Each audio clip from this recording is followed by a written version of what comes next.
Nếu từ đây tới 1 hoặc 2 tuần nữa ông Võ Hoàng Yên, người của ông Võ Hoàng Yên liên lạc với tôi. Ở tỉnh Tiền Giang này có 200 mấy chục người mù trong cái đội mù tỉnh Tiền Giang nè.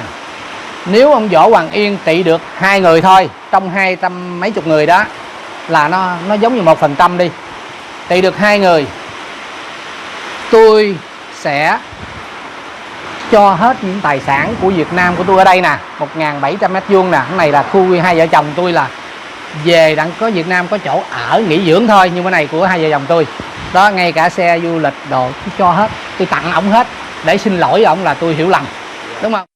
Dạ em xin kính chào quý cô chú anh chị các bạn và các em thân mến. Rất vui được gặp lại quý cô chú anh chị các bạn và các em trong video tiếp theo của em ạ. Dạ thì trong câu chuyện ngày hôm nay thì em xin gửi đến cho cả nhà một cái câu chuyện về một người nạn nhân của ông Võ Hoàng Yên đã từng đi trị bệnh và chứng kiến toàn bộ những cái quá trình ông Võ Hoàng Yên trị bệnh. Mà hôm nay rất là lạ khi mà anh kể về cái quá trình trị bệnh cho người mù đó cả nhà. Thì anh nạn nhân đây chính là anh Huỳnh Trung Chính, là một người Việt kiều Mỹ và hiện tại thì đang ở Việt Nam. Thì do cái dịch Covid thì anh cũng chưa trở lại Mỹ được. Và trong vòng khi mà anh coi những cái clip về ông Võ Hoàng Yên mới đầu thì anh rất là thần tượng ông. Nhưng mà khi mà ông Dũng Lò Vôi cùng với bà Nguyễn Phương Hằng tố cáo Võ Hoàng Yên thì anh mới suy nghĩ lại, và anh muốn coi lại những cái quá trình lúc đó ông Võ Hoàng Yên trị bệnh, và anh thấy được một điều đó là Võ Hoàng Yên đã trị bệnh không hết cho người ta mà còn dàn dựng những kịch bản khác nhau. Thì anh cũng đã nói nếu mà Võ Hoàng Yên trị hết bệnh cho khoảng 1% trong số 200 bệnh nhân mù tại tỉnh Tiền Giang thì anh xin hiến toàn bộ những cái gia sản mà anh có tại Việt Nam để cho ông Võ Hoàng Yên. Thì sau đây thì em xin mời cả nhà đến với câu chuyện. Anh Chính sẽ tường thuật lại toàn bộ lúc mà quá trình anh Chính trị bệnh ở Việt Nam cũng như tại Mỹ. Tại Mỹ thì ông Võ Hoàng Yên cùng với đồ đệ của ông cũng đã có liên kết với anh Chính để mà tiếp tục trị bệnh cho những người ở Mỹ. Thì anh Chính vừa là người trị bệnh ở Việt Nam này, vừa cũng là người đã qua Mỹ và tiếp tục trị bệnh ông Võ Hoàng Yên. Và hôm nay thì anh đã đứng lên để mà vạch trần toàn bộ những cái hành vi lừa đảo của ông cùng với đám đệ tử. Thì sau đây em xin mời cả nhà đến với video của em nha. Anh có thể là anh giới thiệu tên của mình và cái công việc mà cái lúc mà anh đi trị bệnh ông Võ Hoàng Yên cho khán giả của kênh Check In Sài Gòn của em được biết được không ạ? Tôi tên là Huỳnh Trung Chính, Dạ. sinh 1959, ở bên Mỹ, ở Cali. Thì ở đây là cái khu này là cái khu nhà nghỉ dưỡng khi mà vợ chồng có về đó. Thì ở này nhà riêng của hai vợ chồng mình. Cho nên là mình lúc mà về Việt Nam thì mình ở đây. Đây là cái chỗ mình ở. Rồi anh bây giờ anh kể cái câu chuyện mà bắt đầu từ lúc mà anh biết được ông Võ Hoàng Yên rồi anh đi trị bệnh của ổng đó anh chia sẻ với các bạn được biết được không ạ? Năm 2014 khi mà tôi về Việt Nam á, thì tôi nghe có một số bạn nó nói là ở Bình Thuận á có một cái ông lương y, ông thần y, ông trị bá bệnh mà trị rất hay. Thì tôi cũng muốn biết cái chuyện nó như thế nào, thì tôi mới ok cho tôi đi, với tôi đăng ký tôi đi, ghi danh đi. Thì sau khi ra đó thì buổi sáng sớm tôi mới lợi ngay chỗ gần cái cửa sổ của ông Võ Hoàng Yên, đó là chùa Hưng An Tự ở Bình Thuận á. Thì tôi kiếm cái cửa sổ để tôi ngồi, tại tôi biết người ta sắp hàng đó dài nhiều lắm. Thì trước mắt tôi chứng kiến như vậy nè. Tôi thấy đầu tiên ổng xuống, người ta vỗ tay rất là nhiều, rất là đông. Thì cái người đầu tiên ổng trị đó là, tại tôi ngồi đó hồi là 4-5 giờ sáng rồi. Cái người đầu tiên ổng trị là cái người đó, ổng hỏi cái đứa đó hỏi bị sao. Thì nguyên cái giải đó khoảng chừng hơn 10 người, tôi thấy ngồi sắp hàng hơn 10 người. Thì cái bà đó bà lên tiếng với đâu, con tôi ở tiểu bang ở bên Mỹ đó, tiểu bang gì tôi quên rồi. Thì nói con tôi bị mù bẩm sinh. Thì cái ông này ông nói đâu đưa coi vợ ân mắt. Ông vợ ân mắt ra, ông nói rồi không có sao. Ông mới lấy một cái cọng rau trai nằm trong một cái tô nước. Ông mới vạch cái con mắt của cái thằng đó, cái người mù cho khoảng chừng 20 mấy tuổi. Ông mới thọt trong con mắt á, ông thọt nhiều chỗ nhiều gì đó. Rồi xong cái ông dở bên đây, ông thọt chà chà trên cái đầu. Xong cái ông nói đâu mở mắt ra coi. Cái thằng kia nó nhướng nó mới mở con mắt ra. Cái nó nói ô thấy rồi. Ông mới nói là thấy nhưng mà rõ không? Thằng này nó nói chưa có rõ. Cái ông mới cầm micro mà ông nói là có ai muốn người này thấy rõ không? Người ta ra cái ào muốn vỗ tay. Xong cái ông mới lấy cái tay ông làm gì trong cái đầu với con mắt, làm bóp gì đó, đại khái trong vòng khoảng chừng chắc 10-20 giây gì đó đại khái. Ông nói mở mắt ra coi. Thì thằng kia mở mắt ra, ông thấy rõ chưa? Thằng này nó nói dạ rõ. Ông Võ Hoàng Yên mới nói rõ rồi thì đứng dậy cho người kế tiếp đi. Ta vỗ tay quá chừng quá đất. Anh mới nói trời đất ơi, trên đời này tại sao lại có một thần y, cái người mù bẩm sinh tại sao trị được? Anh mới chờ anh vào cái đầu vậy nè, anh không tưởng tượng nổi. Thì cái người kế tiếp, ông nói người kế tiếp thì ông đang soạn chuẩn bị nói thì tự nhiên cái khúc này nữa anh quên cái nữa. Lúc mà người đó đi ra một cái dòng chữ U mới ra ngoài cổng cửa kia, thì đi nửa chừng cái tay cái người đó làm vậy nè. Thì ông mới vỗ cái tay người đó một cái. Ông nói là thấy đường rồi còn rờ mò chi nữa. Cái thằng đó mới để cái tay xuống. Thì nó đi rất là chậm. Nó đi rất là chậm ra. Thì tí xíu nữa ông đang chuẩn bị trị một cái người mù kế này. Thì ở ngoài nói gì đó, ông mới nói sao có gì trở ngại. Thì cái bà kia nói thầy ơi thầy, bây giờ nó thấy đường nó đi rồi nhưng mà sao nó đi chậm quá. Thì ông Võ Hoàng Yên ông mới nói là đâu vô đây coi coi. Tại thường mấy người mù á, người ta đi rất là chậm, người ta đi từng bước, người ta màu cho nên cái chân giờ nó quen rồi, đem vô đây coi. Thì ông mới đem ông để vô cái thằng đó, nó ngồi trên cái ghế. Ông mới đo, ông nói rồi hồi đó giờ đi chậm quá, giờ bị chân thấp chân cao rồi, cho nên là thôi vô đây không sao. Ông nói nè chân thấp chân cao nha vậy. Thì ông mới nói để sửa lại. Thì có 1-2 người phụ dịnh ông giật mấy cái đó.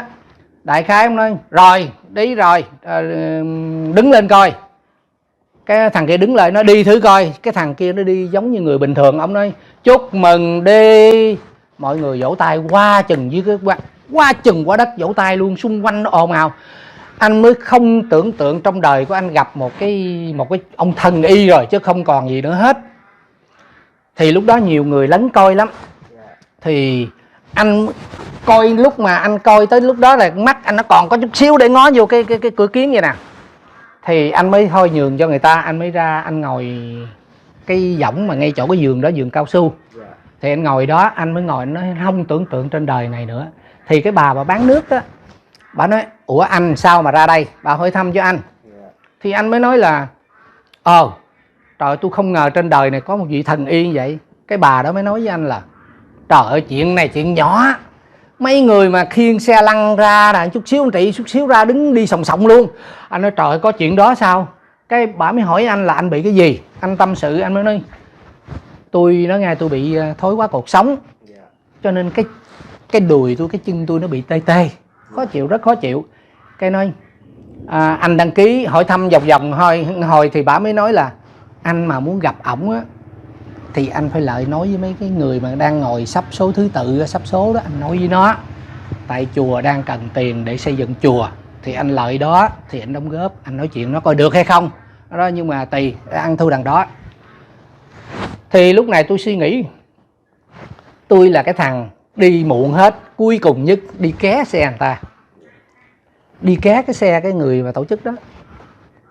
Mà hình như tôi nghe nói đâu là trong đó chỉ có một người mà bị liệt được ông Võ Hoàng Yên trị, còn mấy chục người kia là đệ tử làm không à, nguyên buổi sáng đó. Nhưng mà tôi nói để tôi thử coi, tại hồi nãy tôi đã, trước khi vô buổi sáng tôi thấy mà xây dựng chùa nó ngay, tôi cũng cho chút đỉnh rồi, tôi cũng đóng góp mà. Thì tôi mới thấy nghe bà nó nói vậy, tôi mới lợi cái bàn mà để sắp số đó. Thì buổi sáng tôi nghe người ta nói đồn là bây giờ có hơn mấy ngàn người đang chờ, nhưng mà phải đăng ký lại hết, đợi kỳ sau, chứ bây giờ là không có đủ người nữa rồi, thấy chặt người hết. Thì tôi mới nói, lợi nói với người đó, thì tôi nói em anh là ở bên Mỹ về, anh cũng sắp đi rồi. Nếu mà chờ anh sẽ chờ, nhưng mà anh sắp đi về Mỹ rồi, cho nên là mấy em có cách nào giúp cho anh được Võ Hoàng Yên trị hay không? Nếu mà được, anh sẽ đóng góp cái tiền xây dựng chùa là nhiêu đây nè. Thì nói thật cho ra mà nếu trong đầu óc anh không nhớ là bao nhiêu, nhưng mà anh cầm một xấp tiền đó ra đưa cho mấy người đó. Mấy người đó nói ok anh ghi tên xuống đi để tôi hỏi thử tôi có thể nhét anh vô được hay không nha, chờ chút. Thì tôi nói đúng. Thì giờ mấy em, giờ tiền anh để đây nè, nếu mà có cái số mà được ông Võ Hoàng Yên trị thì anh sẽ đóng góp nhiêu đây nè. Thì chắc khoảng chừng vài phút sau, 5-10 phút sau, 15 phút sau thì nó nói anh tôi sắp xếp cho thầy Yên trị cho anh, nhưng mà phải buổi trưa nha, chứ bây giờ không được. Thì tôi mới nói tôi nói được, đâu có sao đâu, giờ là chắc chắn phải không? Nó nói đưa anh cái số. Thì tôi mới cầm một nắm tiền đó, tôi mới bỏ vô cái thùng mà đóng góp vô xây dựng chùa đó. Rồi tôi được cái thẻ. Thì buổi chiều hôm đó, thẻ anh nhớ là thẻ màu thẻ nó làm sao mà? Thật sự tôi không nhớ cái thẻ màu gì, tôi không nhớ, nhưng mà tôi nhớ là tôi là số 4 đó. Tôi nhớ Anh số 4 hả? tôi số 4. Ở trên cái thẻ có chữ có cái số 4 cái thẻ, tôi không nhớ rõ lắm cho nên tôi không dám nói bậy, nhưng mà tôi nhớ là cái số 4.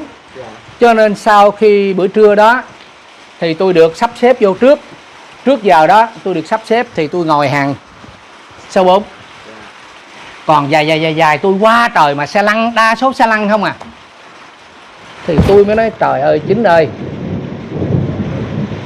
mày dám bỏ tiền để dành giật trị cho mấy người kia. Rồi xong lát tí xíu sau ông Võ Hoàng Yên từ cái cầu thang ở trên gác, ở trên lầu vậy tôi không biết, đi cầu thang đi xuống, vỗ tay quá chừng qua đất luôn. Thì sau khi ông trị 1, 2, 3 cái sắp tới tôi rồi, cái tôi mới thấy mình ngồi trong lương tâm mình không cho phép làm vậy. Tôi mới nhường một, tôi nói thôi bác qua trước con đi. Rồi bác qua trước con, qua trước. Thì nói ngay tôi cho qua, lúc ổng trị đó thì tôi đã cho qua hết hình như 2-3 người, 3-4 người gì đó. Ông trị hết người này, cái ông qua 2 người trước tôi, cái ông hỏi ủa anh làm gì ngồi đây mà anh nhường chỗ. Tôi mới nói thầy ơi thầy, mấy người này tôi thấy bị nặng quá cho nên để người ta trước, ngồi lâu tội nghiệp quá, còn tôi chỉ bị thối quá cột sống thôi, chỉ bị tê chân thôi. Ông nói đâu qua đây rồi giờ muốn trị không? Tôi mới nói là ông là dạ muốn chứ, tôi mới vô đây chứ. Cái xong thì ông mới lật ra cái lưng nó bị đâu, ông mới rờ ông bấm vô, ông nói bị quá nặng đi chứ làm sao mà nói bị nhẹ, thời gian ngắn đây thôi là anh bị liệt luôn á. Tôi mới mừng quá, trời ơi thôi dạ thầy trị cho tôi đi. Trị ông trị cho tôi 5-10 phút gì đó đại khái, rồi ông nói đi ra ngoài lấy thuốc đi, rồi uống hết rồi chứ không gì đâu. Tí xíu tôi đi ra ngoài lấy thuốc. Thì lúc đó là sau khi cái chuyến đó rồi, tôi về 2-3 tuần lễ, cái lưng của tôi nó bầm đen vậy nè. Tôi uống thuốc, tôi tha dầu, tôi làm đủ trò hết. Thì sau khi 3 tuần lễ nó mới hết, là nó hết cái bầm của ổng bấm đâm cái đồ gì mà cứng ngắc vô đó trong cái lưng của tôi đó, chứ còn cái tê giống nhau còn y chang. Thì tôi thấy tại nguyên ngày tôi ở đó nguyên ngày mà tôi thấy ông nói chuyện rất là đạo đức, là nói ngay là tuyệt vời, ổng là một người tu sĩ tuyệt vời. Thì tôi mới nghĩ là chắc có lẽ là sau 3 tuần tôi nghĩ chắc có lẽ cái duyên mình chưa tới ha, cái kiếp trước mình bị cái gì đó cho nên mình trị kỳ này trị không hết, thôi để mai mốt mình đi trị khác. Thì trong cái lúc mà tôi nói chuyện với mấy người đó đó, tôi có số điện thoại của tổng cộng 3 người là của ông đó đó, một số ở Mỹ và 2 số ở Việt Nam. Thì lúc đó thời gian ngắn sau tôi mới đi chắc chừng 1-2 tuần tôi trở về Cali. Thì khoảng chừng vài tháng sau tự nhiên tôi nghe cái tin nhắn là anh ơi, ông Võ Hoàng Yên chuẩn bị ngày đó ông ghé cái chùa Tâm Từ ở San Jose, California. Thì từ nhà tôi lên đó đó là chạy khoảng 6-7 tiếng đồng hồ. Tôi mới mừng quá đi, tôi sắp xếp. Thì lúc đó tôi cũng nhắn, tôi kể chuyện gia đình tôi nghe, ổng trị người mù vậy đó. Thì có một đứa đó nó tên là con Cecilia, nó là con của bạn tôi cũng rủ đi luôn, rủ mấy người bạn kia khác đi nữa. Thì nó ngay lên đó chùa Tâm Từ thì tôi cũng được trị một lần đó, rồi mấy đứa kia trị lần nữa. Nhưng mà khi về đó mấy người kia nói cái chuyện này mới quan trọng, tôi quên. Khi Sà Xí là nó bị gọi là bị tai biến đó, nó đi cà xích và nó đi được, nó đi một chân mà nó đi vậy nè, chậm. Thì khi lên trên đó đó, trong cái nhóm ông Võ Hoàng Yên thông báo là những người trị rất là nặng, ông Võ Hoàng Yên mới trị, còn sơ sơ là sẽ những người đệ tử ông trị. Thì sau khi con Sà Xí là nó vô đó, được ông Võ Hoàng Yên trị. Lúc mà trị đó thì nó ngồi xa lăng và ông trị xong cái ông hỏi đứng dậy coi, thì nó đứng dậy. Anh giờ đi được, đi coi, con nhỏ nào mới đi cà xích vậy đó. Thì ông nói chúc mừng đi, người ta vỗ tay quá chân quá đất luôn. Thì tí sau con nhỏ đó ra nó mới nói là chú ơi chú, bình thường con đã đi si cà nhắc như vậy rồi, con đâu được trị gì đâu. Rồi tôi mới thấy làm lạ, nó từ từ chắc con về từ từ nó bớt coi sao. Thì trong cái buổi đó đó, sau khi buổi trưa, sau trưa rồi có cái ông thị trưởng ra, lúc đó có tôi đó, ông thị trưởng ông mới đứng ra, ông ghé đây chừng ông tính vài phút để ông coi như thế nào. Nhưng mà ông không ngờ ông ngồi đây 2 tiếng đồng hồ, ông thấy thật là một chuyện gọi là ông không thể tin được nữa. Cho nên ông đã điện những cái người mà trong văn phòng thành phố San Jose đó, ông lấy cái giấy khen ra, ông ngưng đó để là mọi người ngưng lại đó, để ông thị trưởng chỗ đó, thị trưởng San Jose đó, California, ông tặng cái bằng khen cho ông Võ Hoàng Yên. Ông thị trưởng đó là người Việt Nam hay người nước ngoài? Ổng đó là cái người không phải Mỹ trắng, không phải Mỹ đen, mà ổng lai ông giống như người nửa Trung Đông với Hawaii người gì đó, khó nhìn lắm. Không biết ông đó là người gì, mình không nhận được, nhưng mà chắc chắn không phải Mỹ đen, không phải Mỹ trắng, không phải Á Đông. Ông lai người gì lạ, lỗ mũi cao, nhưng mà mặt ông thật ông lai cái gì đó không biết, tôi không hiểu. Thì theo cái sự việc này thì tôi thấy tôi nhờ mọi người cứ hình dung lại cái cảnh ông đó, ông trị cái người mù bẩm sinh mà hết, mà thấy đường, thì hỏi làm sao tôi không tin. Và những anh em bạn bè khi tôi kể này là chuyện sự thật, cho nên là vậy tôi mới tin, chứ tôi cái đầu tôi cũng cứng lắm, tôi khó tin lắm. Cái thứ nhất, thời bây giờ để làm sáng tỏ cái chuyện này, tôi cũng cần muốn biết, tôi cũng có nửa tin là ông Võ Hoàng Yên là người lừa đảo, nữa là tôi muốn làm sáng tỏ chuyện này. Thì bây giờ nếu từ đây tới 1 hoặc 2 tuần nữa, ông Võ Hoàng Yên, người của ông Võ Hoàng Yên liên lạc với tôi, ở tỉnh Tiền Giang này có 200 mấy chục người mù trong cái đội mù tỉnh Tiền Giang nào. Nếu ông Võ Hoàng Yên trị được 2 người thôi trong 200 mấy chục người đó, là nó giống như 1% đi, trị được 2 người, tôi sẽ cho hết những tài sản của Việt Nam của tôi ở đây nè, 1.700 m2 nè. Cái này là khu hai vợ chồng tôi, là về đặng có Việt Nam có chỗ ở nghỉ dưỡng thôi, nhưng cái này của hai vợ chồng tôi đó, ngay cả xe du lịch đồ tôi cho hết, tôi tặng ổng hết để xin lỗi ổng là tôi hiểu lầm, đúng không? Còn nếu mà ổng trị không được, tôi hoàn toàn không bắt bẻ ông một tiếng gì hết, không bắt bẻ gì hết trơn rồi. Đó là sự gọi là tôi muốn cho ổng chứng minh người ta là ổng không phải là lương y dỏm, là một lang băm, và ổng là một thần y, không trách ổng tiếng nào hết. Ổng ra về, mọi sở phí ổng và nhóm của ổng mà lại đây tôi đài thọ hết. Nhưng mà phải có pháp y, phải có những người gọi là chuyên nghiệp, người ta lại ta khám, chứ để ngừa ổng đưa người này vô kia vô hay là như thế nào đó, đúng không? Nhưng mà bây giờ là anh kể tiếp cho em nghe cái câu chuyện ở Mỹ á, tức là khi mà chị như vậy xong á, trao bằng khen, nhưng mà thật sự mà khi mà đi khám bệnh mà thông báo trước như vậy á, thì mình có phải tốn cái phí gì không anh? Anh phải đem lại, nói đây thì nó hơi đụng chạm lắm.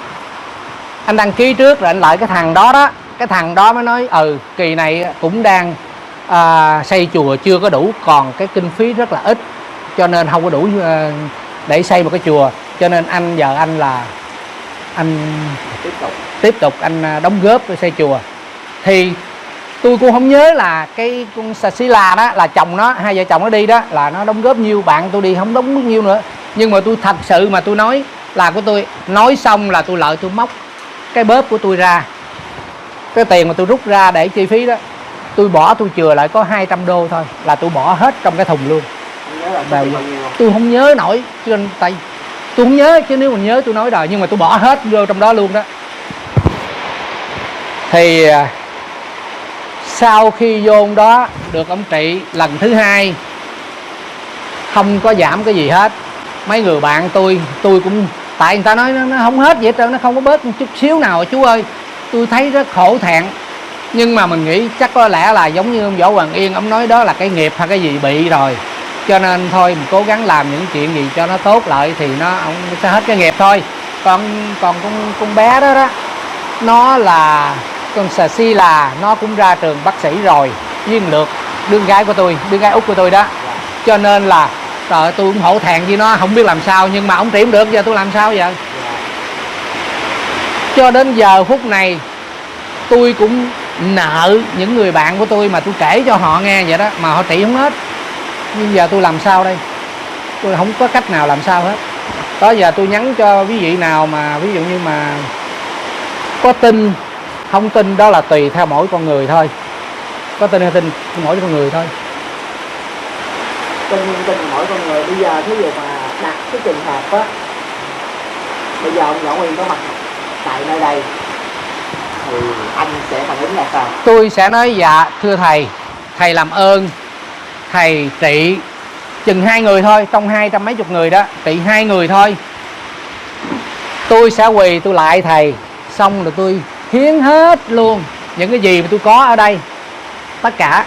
Tôi chỉ xách cái ba lô trở về Mỹ. Còn nếu mà ông muốn ông trị được á, ông muốn tôi theo làm đầy tớ ông, tôi đi làm liền. Tôi làm liền à. Tại vì tôi không có đi làm, tôi mười mấy năm nay tôi không có làm cái gì hết, tôi chỉ ăn đi chơi thể thao đó, thấy không? Còn ở đây vậy nè. Rồi nhưng mà đó, ông muốn cái gì tôi giao cái mạng này cho ông, muốn xử tôi sao cũng được hết.